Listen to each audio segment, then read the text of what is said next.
pensez-vous que quand Dieu il s'attend à l'amour que moi j'ai pour lui, elle va être pas de tout mon cœur, pas de toutes mes forces, pas de toute ma pensée, pas de tout ce que je suis.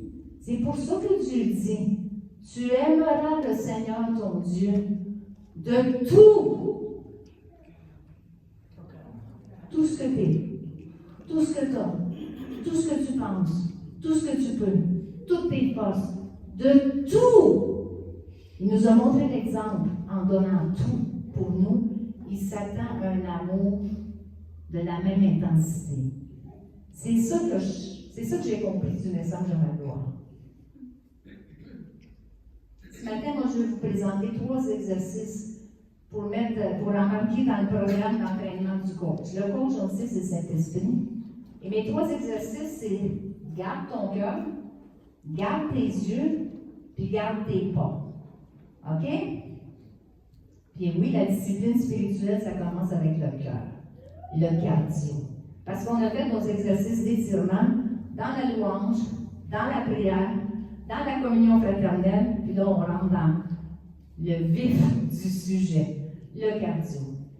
Vous connaissez tous le verset qui dit « Garde de ton cœur plus que toute autre chose, car de lui viennent les sources de la vie. » Proverbe 4, 23. « Garde de ton cœur plus que toute autre chose, car de lui viennent les sources de la vie. » Il y a une autre version qui dit « Protège ton cœur de toute ta force, car toutes les choses de la vie en découlent. » Qu'est-ce que c'est une source? Une source, c'est le point de départ, n'est-ce pas? Ça commence là, c'est l'origine. C'est là que ça commence, ok? C'est pas étonnant que la parole de Dieu nous dit « Car là où est ton trésor, là sera ton cœur. » Là où est ton trésor, là sera ton cœur. Le cœur ici, c'est pas seulement les émotions, mais c'est le centre de la personne. Les pensées, la volonté, les désirs et les motivations intérieures. OK, on va faire l'école un tout petit peu, vous allez apprendre ça. Qu'est-ce que c'est le cœur? P, la pensée. V, la volonté. D, les désirs. Et M, les motivations. On répète. Pensée, volonté, désir et motivation. Ça, c'est tout le cœur. C'est pas juste la pompe ici, là. C'est plus que ça. OK? Ça parle de notre âme, notre connaissance, notre réflexion, la mémoire, nos penchants, notre conscience, le siège de nos appétits, de nos émotions, de nos passions et de notre courage. C'est tout ça, le cœur. C'est tellement important de prendre soin de son cœur, de protéger son cœur pour assurer le reste de la vie au reste du corps. Ça veut dire quoi en 2026 prendre soin de son corps, de son cœur? Ça veut dire quoi aujourd'hui, après 2000 ans que Jésus est venu sur la terre? Ben voyons, ça a changé avec le temps, parce que Diane arrive en ville, arrive en 2026, on pourrait penser ça, le monde pense ça. Il y a beaucoup de choses qui ont changé dans les derniers 50 ans. Mais voyez-vous, je suis sûre que vous pensez pareil comme moi, que Dieu, le Père éternel, le Dieu d'éternité, ne change pas. Tu veux savoir amen à ça? Amen. Dieu d'éternité, il ne change pas. Sa parole demeure éternellement. Elle ne va jamais, jamais changer. Aujourd'hui, toutes les années qui viennent en avant, elle va toujours être parfaite, tranchante, précise. Elle ne va jamais changer. J'ai 3 versets pour vous qui disent « Dieu n'est pas un homme pour mentir, ni fils d'un homme pour se repentir. Ce qu'il a dit, ne le fera-t-il pas? Ce qu'il a déclaré, ne l'exécutera-t-il pas? » Et puis Samuel dit « Celui qui est la force d'Israël ne ment point et ne se repent point. Il n'est pas un homme pour se repentir. » Et Hébreu dit « Il est impossible que Dieu mente. » Impossible. C'est nous, là, qui disons pas tout le temps la vérité. Mais pour Dieu, c'est impossible. Qu'est-ce qu'il a dit? Ça ne va jamais changer. Il a dit, il n'y a pas un trait de iota qui va passer. Tout ce qu'il a dit là-dedans, ça va passer. Il ne va pas changer. C'est-tu clair? Est-ce claro? C'est-tu clair? Ça ne va pas changer. Fait que garder notre cœur, c'est tellement important. C'est sur ça qu'on garde notre cœur, voyez-vous? Ça veut dire, qu'est-ce que ça veut dire garder notre cœur? Surveiller, watcher, c'est français ça? Préserver, se garder des dangers, se garder fidèle, rester proche, être une sentinelle, voir, observer, reconnaître l'ennemi, reconnaître les attaques pour pouvoir se protéger. Ça veut dire se garder, ça veut dire se mettre des limites, des bornes à mes actions, à mes choix, au contrôle de mes passions qui m'animent, à ce que je pense, à ce que je dis, à ce que je regarde. Ça veut tout dire ça. Sur mes gardes, je suis sur mes gardes. OK? La Bible a dit, je sers, pas S-E-R-S, S-E-R-R-E. Je sers ta parole dans mon cœur, afin de ne pas pécher contre toi. Si je la connais, je vais savoir quoi faire et quoi pas faire. Mais si je ne la connais pas, je ne saurais pas. Mais c'est pour ça que le psalmiste dit, je la garde proche de moi, je la connais, je l'étudie, je la lis, je la médite, je la mange, je sers ta parole dans mon cœur. C'est comme ça qu'on va être capable de garder notre cœur. Parce que la Bible a dit, c'est du cœur que viennent les mauvaises pensées. Les meurtres, les adultères, les impudicités, les vols, les faux témoignages, les calomnies. Matthieu 15, 19. C'est du cœur que tout ça vient. Si toutes les affaires négatives viennent du cœur, c'est possible que toutes les affaires positives viennent du cœur aussi? Hein? La joie, la paix, la patience, la bonté, tout ça, ça vient. On fait un choix. Qu'est-ce que je rentre dans mon cœur? De quoi je me nourris? Qu'est-ce que je mange? La Bible aussi, elle dit, c'est de l'abondance du cœur que la bouche parle. Comment est-ce que je peux évaluer mon cœur? Ouvre tes oreilles. Écoute qu'est-ce que tu dis. Écoute-toi parler. Qu'est-ce qui sort de ma bouche? La bénédiction ou la malédiction? Un mélange des deux? Ben oui, parce qu'on est des humains. Hein? Mais on apprend que ça remplisse toute notre bouche, notre pensée, notre cœur. Puis comme ça, tout ce qui va sortir, ça va être des bonnes choses. Amen. J'aimerais partager un petit épisode de la vie de quelqu'un dans la parole de Dieu. C'est dans Genèse 39. Et, Genèse 39. C'est l'histoire de Joseph. Joseph, là, celui qui avait 11 frères. OK? Joseph dans l'Ancien Testament. Il y avait 11 frères. Joseph à qui Dieu révélait des rêves. Pour lui parler, pour lui, pour sa famille et pour son peuple. Des rêves pour le futur. C'est sûr, quand ça arrivait, il les a dit à tout le monde. Ça ne l'a pas servi. Mais c'était de Dieu. Tu sais? Bon, on va parler de lui. OK, Genèse 39, écoutez bien ça. Et Joseph fut emmené en Égypte. Et Potiphar. Il faut que je vous dise que Joseph se trouvait. Parce que ses frères ne l'aimaient pas, puis ils étaient jaloux à cause de tout ce qui s'est passé. Ils l'ont vendu à des étrangers. Okay? Il n'y a personne de nous qui fait ça, vendre son frère. Ah oui, le chien avec vous. Ah oui? Oh non, Jean, voyons, ça me déçoit. OK. Genèse 39. Et Joseph fut emmené en Égypte, et Potiphar, officier de Pharaon, chef des gardes, homme égyptien, donc il se trouve en Égypte, l'acheta de la main des Ismaélites qui l'avaient emmené. Et l'Éternel fut avec Joseph. Il était un homme qui faisait tout prospérer. Il était dans la maison de son seigneur, l'Égyptien. Et son seigneur vit que l'Éternel était sur lui, et tout ce qu'il faisait, l'Éternel le faisait prospérer en sa main. Et Joseph trouva grâce à ses yeux. Et il le servait, ça s'appelait Potiphar. Potiphar l'établit sur sa maison, il mit entre ses mains tout ce qui était à lui. Et il arriva, depuis qu'il l'eut établi sur sa maison et sur tout ce qui était à lui, que l'Éternel bénit la maison de l'Égyptien à cause de Joseph. La bénédiction de l'Éternel fut sur ce qui était à lui et dans la maison et dans les champs. Et il laissa aux mains de Joseph tout ce qui était à lui. Il ne prenait avec lui connaissance d'aucune chose, sauf du pain qu'il mangeait. Alors,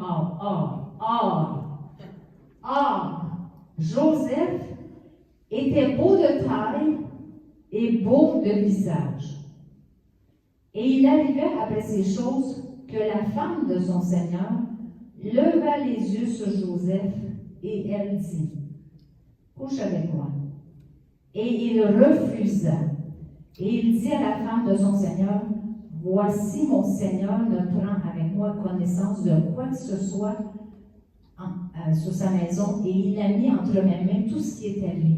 Personne n'est plus grand que lui, que moi, dans cette maison. Il ne m'a rien interdit que toi, parce que tu es sa femme.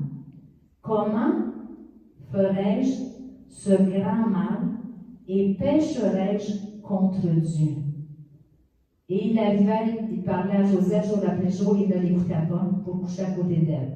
Il arriva un certain jour qu'il entra dans la maison pour faire ce qu'il avait à faire, et qu'il n'y avait là, dans la maison, aucun des hommes de la maison.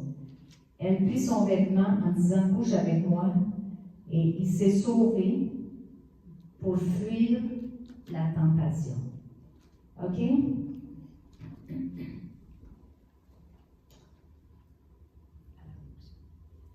Joseph est loin de sa famille. Joseph est loin de son groupe chrétien. Joseph est tout seul. Il pourrait passer incognito, ni vu, ni connu. Voyez-vous ici la progression de la tentation.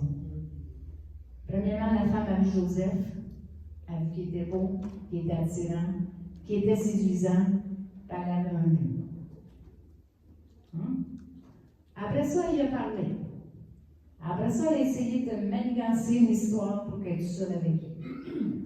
Puis finalement, il était tellement proche qu'elle a pu saisir son vêtement, puis lui s'est en allé, il a fui. La Bible dit en 1 Pierre 5:8, « Soyez sobres, veillez votre adversaire le diable comme un lion, rôde comme un lion rugissant, cherchant qui il pourra dévorer. Résistez-lui, étant ferme dans la foi, sachant que les mêmes souffrances s'accomplissent dans vos frères qui sont dans le monde. » Pourquoi je parle de ça? Garde ton cœur plus que toute autre chose.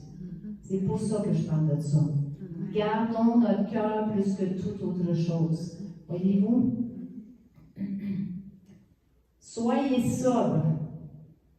Si dans le numéro 2 de la série, le risque de ne pas suivre les instructions du coach, se sont assis, sont divertis, sont pervertis, s'ils auraient été sobres, ils ne seraient pas tombés dans ce qu'ils sont tombés. Ils n'auraient pas fait un veau d'or, ils n'auraient pas toutes ces choses-là, voyez-vous. Soyons sobres. Veillez. Veillez. Parce que votre adversaire, il veille, lui, pour rôder, pour savoir qu'est-ce qu'il va ramasser, qu'est-ce qu'il va mettre de côté. Parce que le diable, c'est comme ça qu'il fonctionne. Il met à l'écart. Il te met de côté. Parce que quand tu es à l'écart, tu es une proie bien plus facile à attraper. Nous sommes tous une proie facile à attraper si on est à l'écart. Et ce verset-là, il dit, résistez-lui avec une foi ferme, sachant que les mêmes souffrances s'accomplissent en vos frères qui sont dans le monde. Je peux-tu vous dire qu'il n'y a personne qui est tout seul dans la tentation? On subit tous des tentations. Mais si on tombe, on pense qu'on est tout seul. Puis là, on a honte, on ne veut pas en parler, parce qu'on ne peut pas en parler, parce que c'est gênant. Ah, je suis un chrétien, je suis un pasteur, nanana. Voyez-vous, le piège du diable, il va essayer de nous mettre de côté, comme ça, on va être encore plus une proie facile. Je remercie le Seigneur pour ici, à l'Église. Comment est-ce qu'on peut ne pas être toute seule? Comment les jeunes adultes, vous avez une place où ce que vous pouvez vous rencontrer, parler, développer un sentiment de confiance, puis être capable de dire des choses. Être capable de délier le secret quand il y a des secrets. Parce que quand le secret est ouvert, le diable a moins de pouvoir. Puis on est capable de s'aider, puis de s'épauler, puis de s'encourager. C'est pas juste les jeunes, c'est tout le monde. Ici, on a des petits groupes, on a des études, on a le dîner pour les femmes, on va voir entre femmes, il y a plein de choses. Le café après l'église, un beau temps pour partager, un beau temps pour faire des relations, un beau temps pour avoir des amis, un beau temps pour être capable d'ouvrir son cœur. Le verset dit, résistez-lui parce que vos frères ils subissent les mêmes tentations dans le monde. Tout le monde a vit des tentations. Qu'est-ce qu'on fait avec? Mais si je garde mon cœur plus que toute autre chose, parce que de lui viennent les sources de la vie, ça va être plus facile. Mais si j'ai laissé une porte ouverte à l'ennemi, je ne suis pas toute seule. Je peux le dire, je peux partager, je peux le dire. Comprenez-vous? Je peux trouver quelqu'un de confiance, puis je peux le partager, puis on va prier ensemble, on va s'exhorter, on va suivre des cours, on va faire de quoi pour s'en sortir. Êtes-vous avec moi? Ça parle-tu à votre cœur? Alors, gardons notre cœur. Premier exercice, le cardio, gardons notre cœur. Deuxième exercice, garde tes yeux. Y en a-tu ici qui sont capables de conduire une auto en fermant les yeux? En gardant les yeux fermés? T'es là pas loin certain? Y en a-tu ici qui a déjà essayé de faire du tapis roulant les yeux fermés? Bien, à moins que tu tiennes tes ridettes. OK? Peut-être. Mais si tu regardes les yeux fermés, tu vas te retrouver le nez sur la courroie tout en sang, ça ne prendra pas de temps avant que tu ouvres le piton arrêté. Hein? Bon, tout est clair. Les yeux ouverts. Gardons nos yeux. Gardons ce qui rentre dans nos yeux. Qu'est-ce que je regarde? C'est Cicéron qui a dit les yeux sont le miroir de l'âme. C'est comme si on regarde à travers tes yeux, on peut lire ton âme. On peut lire ce qu'il y a dans ton cœur. Il a dû lire la Bible parce que Jésus avait déjà dit l'œil, c'est la lampe du corps. L'œil, c'est la lumière, c'est la lampe qu'il y a dans ton âme. Le cœur et les yeux, c'est lié ensemble. Le cœur et les yeux, c'est relié ensemble. Qu'est-ce que je regarde va me nourrir? Voyez-vous, ça va nourrir mon cœur. Puis qu'est-ce qui va sortir, je vais le savoir. Mes actions, mes paroles, mes attitudes, ça va transparaître. Est-ce que je garde mon cœur? Est-ce que je garde mes yeux? Matthieu 5,8 dit « Heureux ceux qui ont le cœur pur, parce qu'ils vont voir Dieu. » Heureux ceux qui ont le cœur pur. C'est tellement plus simple quand tu gardes ton âme de toutes tes images.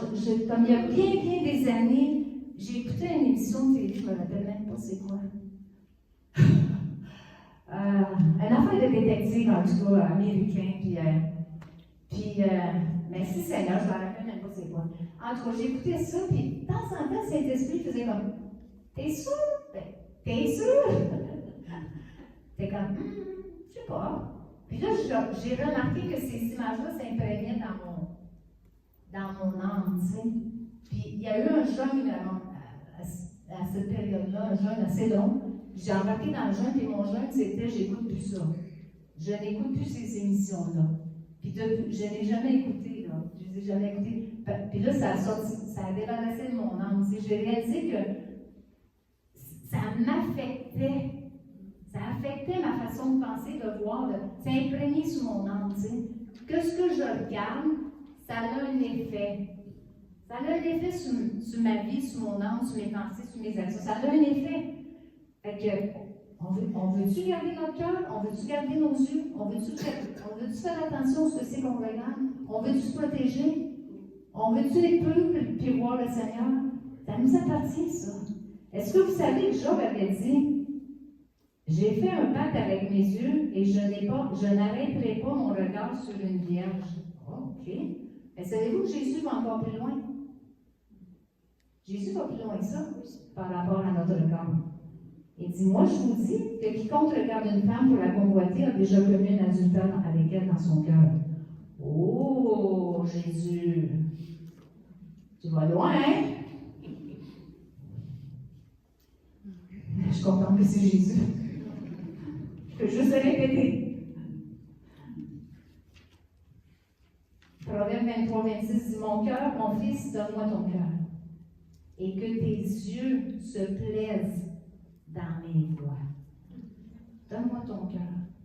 Puis prends du plaisir dans ma vie, dans ma relation avec toi. Prends du plaisir dans ma relation avec toi, dans ma parole. Prends du plaisir en moi. Et donne-moi ton cœur. Gardons notre cœur. Gardons notre cœur, gardons nos yeux. Qu'est-ce qui rentre là? Qu'est-ce que je regarde? Puis, tu sais, dans 2 semaines passées, quand j'ai parlé, l'Internet, c'est tellement facile. On a ça au bout des doigts. Puis on a ça dans notre main, ça occupe tellement de temps. Qu'est-ce que je regarde? C'est vous qui savez qu'est-ce que vous regardez. Je sais qu'est-ce que je regarde. Qu'est-ce que je choisis? C'est moi qui ai le choix, c'est moi qui ai le dernier mot. Mais qu'est-ce que ça va donner? Je vais avoir un cœur pur? Ça va souiller mon âme? Ça va rester imprégné dans mon âme? C'est moi qui choisis. Mais je pense qu'on veut tout avoir un cœur pur ici. On veut tout marcher selon Dieu. On veut tout croître, progresser, grandir, pas rester là où on est si on a besoin de changer. Alléluia. Le dernier garde, c'est garde tes pas. Garde tes pas. PRS, là où tu marches, là où tu vas. OK? J'ai réalisé que parce que je suis capable de faire du tapis roulant, si j'aime, je suis capable de courir. OK? Quand je fais le tapis roulant, moi, je fais le HIIT. Je fais 2 minutes et demie, c'est-à-dire, je fais 1 minute à 2,5, puis là, je augmente ça 1 minute à 3,7. Je reviens à 2. Voyez-vous, je fais ça comme ça. Vite, vite, tranquillement. Vite, vite, tranquillement. Et quand je suis dans une situation, là, je sais que je peux courir. Même si à la côtière, j'aurais l'air de rouler, là, comme tu as dit, là, je sais que je suis capable de courir.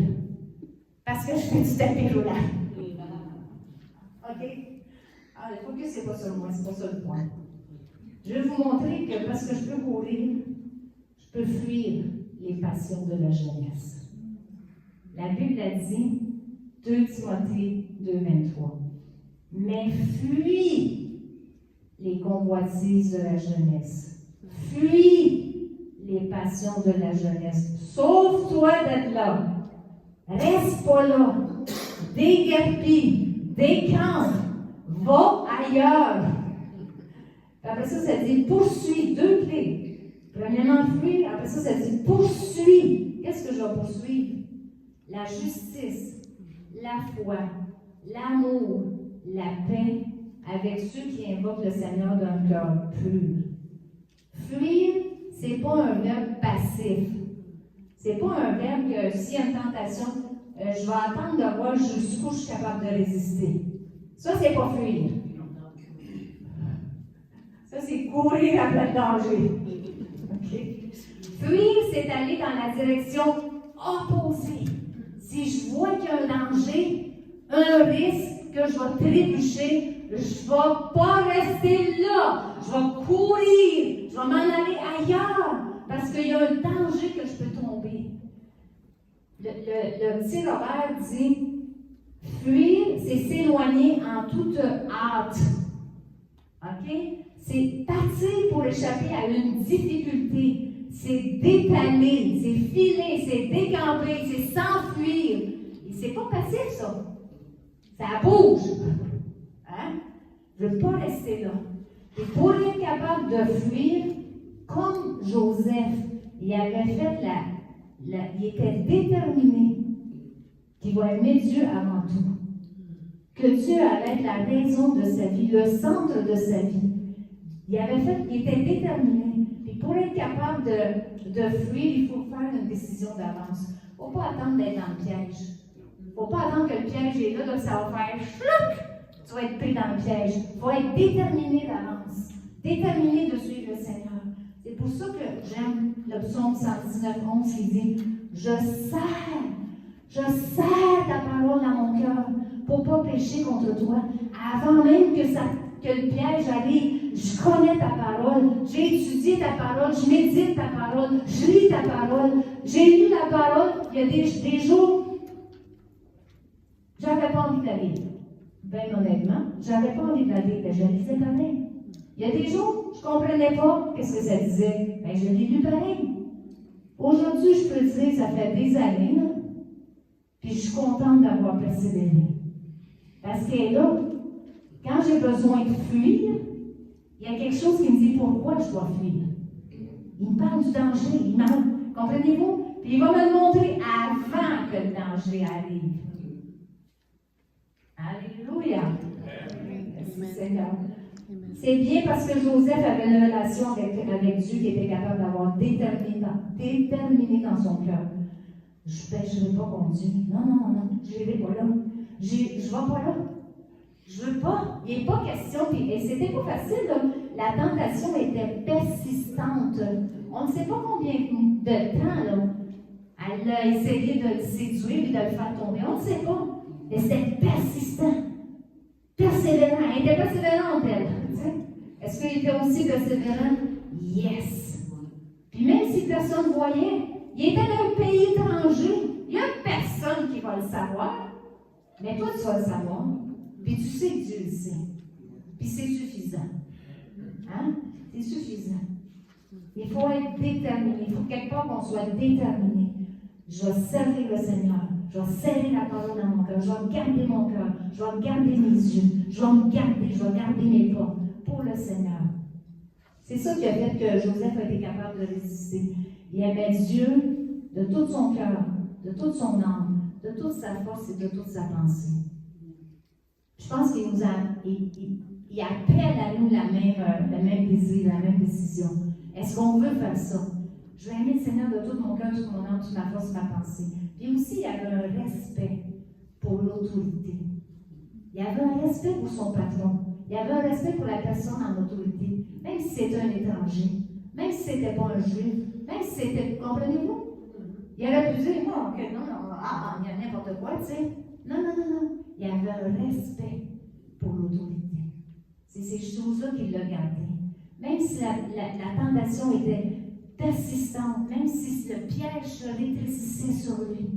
Non. Pas juste non. Il était déterminé. Voyez-vous, il a vu le danger, il a fui pour garder son cœur. Les 3 éléments de mon programme d'entraînement. OK? Le cœur, les pas, puis les yeux. Il a vu le danger, il a fui pour garder son cœur. Il était déterminé à obéir à Dieu, malgré tout. Puis lui, il ne sait pas, là. Il ne sait pas qu'est-ce qu'elle va faire, là. Il ne sait pas qu'est-ce qui va se passer. Nous, on le sait. Mais lui, il ne sait pas, là. Puis qu'est-ce qui s'est passé? C'est qu'elle, quand elle a vu que son plan était déjoué, quand son mari est revenu à la maison, elle a conté un mensonge à son mari. Regarde, lui, là! Tu nous as emmené un étranger, là! Il a essayé de me séduire! Il a essayé de m'avoir! C'est-tu juste ça? C'est-tu vrai, ça? Ça vient de qui, si c'est pas vrai?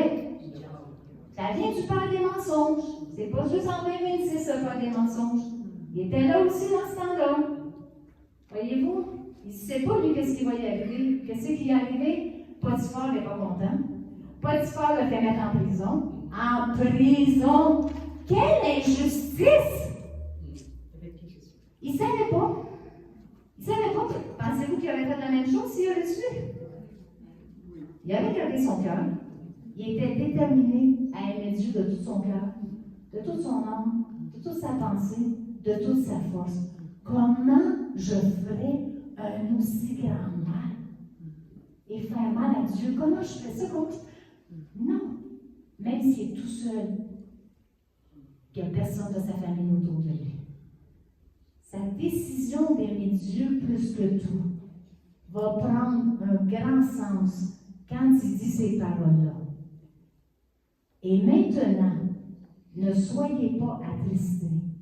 Ne voyez pas d'un œil chagrin que vous m'avez vendu ici, car c'est pour la conservation de la vie que Dieu m'a envoyé devant vous. Ça fait 17 ans que ses frères l'ont pas vu. Ça fait 17 ans que ses frères l'ont vendu. Eux, ils pensent qu'il est mort. Ils ont tué un agneau, puis ils amènent la tunée que son père avait faite, rentre dans le sang, il amène ça au papa, puis il dit, regarde, ton fils Joseph est mort. Mensonge, en tout cas. 17 ans. 17 ans qu'il n'a pas vu ses frères. Puis là, il y a une famine en Égypte. Puis là, Dieu donne à Joseph une révélation du rêve du roi. Puis le roi dit, bon, t'es tellement brillant, c'est toi qui vas être en charge de tout ce qui se passe. Puis là, il a bâti des granges. Puis là, ils ont ramassé plein de nourriture parce que ça va durer 7 ans d'abondance. Puis après les 7 ans d'abondance, il va y avoir 7 ans de famine. OK, dans l'abondance, on ramasse. On bâtit des granges, on ramasse. Mais dans la famine, tout le monde vient parce qu'ils ont faim. Ils viennent parce qu'ils savent qu'en Égypte, il y a de la nourriture. Êtes-vous avec moi? Ça fait 17 ans qu'il n'a pas vu sa famille. Puis eux autres aussi, là, en Israël, il y a une famine. Puis le papa dit, ben j'ai entendu dire par Facebook qu'il y avait de la nourriture en Égypte. Allez-y! Tu sais, ils vont. Mais les autres, ils ne connaissent pas Joseph. Là. Ça fait 17 ans. Puis Joseph, il a été égyptisé. Ça ne se dit pas, là, mais papa. Il est habillé comme un Égyptien, il a la tête comme un Égyptien, les vêtements comme un Égyptien, tout ça, tu sais. Ils ne savent pas que c'est leur frère. Ils ne savent pas.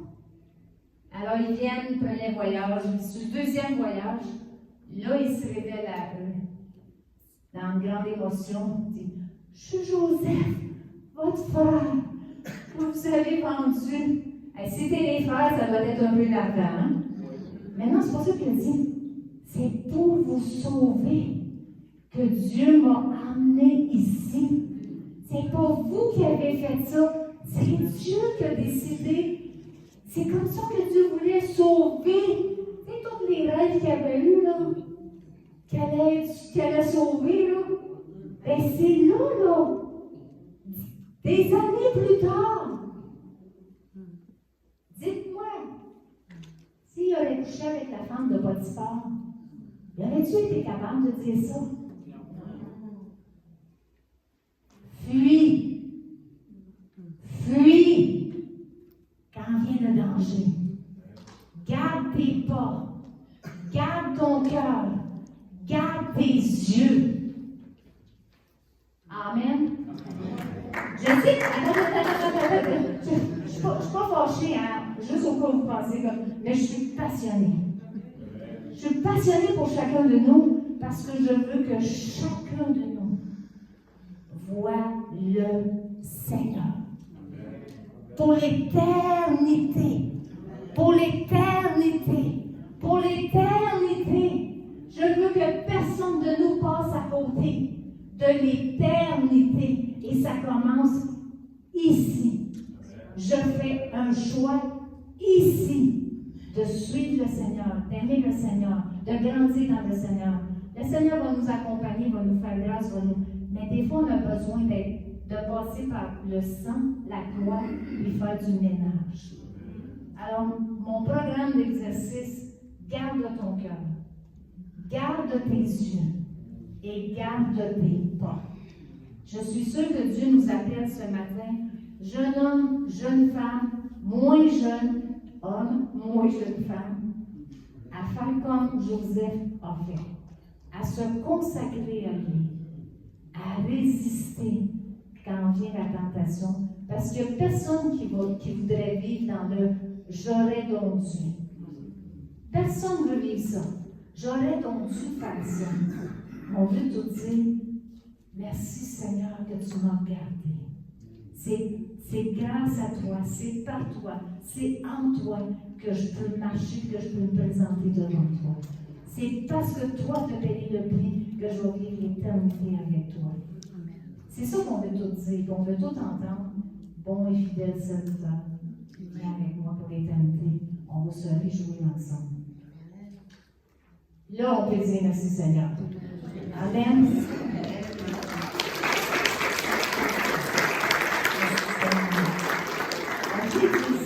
As-tu ici? Hein? Il est parti. On peut se lever ensemble.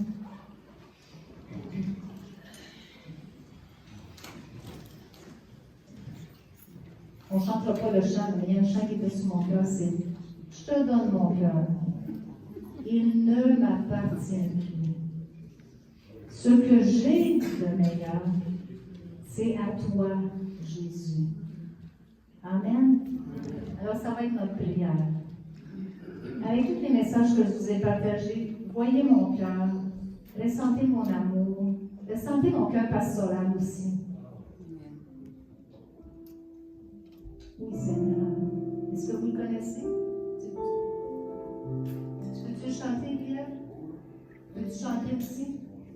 Veux-tu un micro, t'es correct? Alors. C'est notre prière, OK, pendant que ça joue. Je te donne mon cœur. C'est plus à moi, Seigneur. Je te donne tout. Je te donne tout, Seigneur. Toute mon âme, toutes mes pensées, toutes mes forces, toute ma capacité, tout ce que je suis qui vient tout de toi, Seigneur. Libère mon âme, libère tout, Seigneur. Libère-moi de tout. Qu'est-ce qui t'appartient, toi? Que je puisse vivre pleinement, purement pour toi, Seigneur. Merci. Merci, Jésus.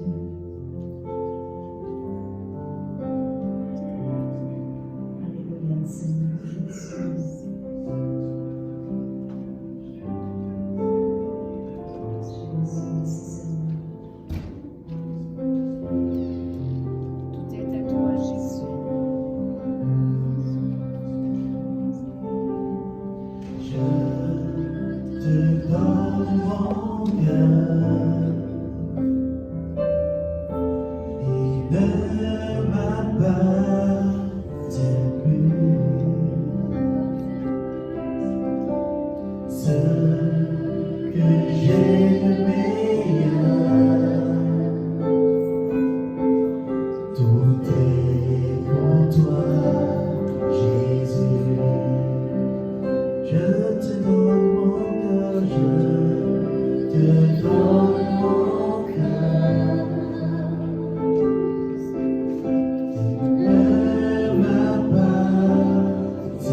Dis-le encore, mon cœur.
Alléluia, tu connais les besoins, Seigneur.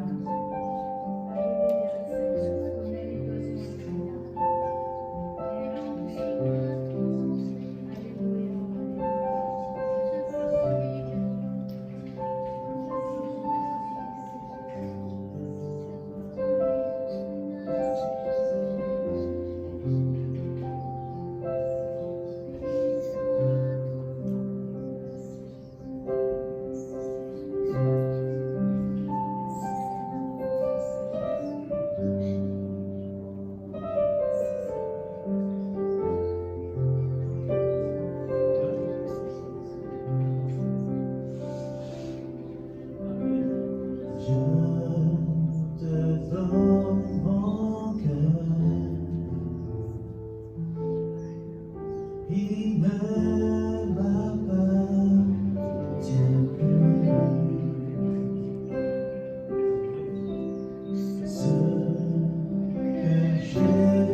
Ceux qui veulent aller se servir peuvent aller se servir. Partager comme un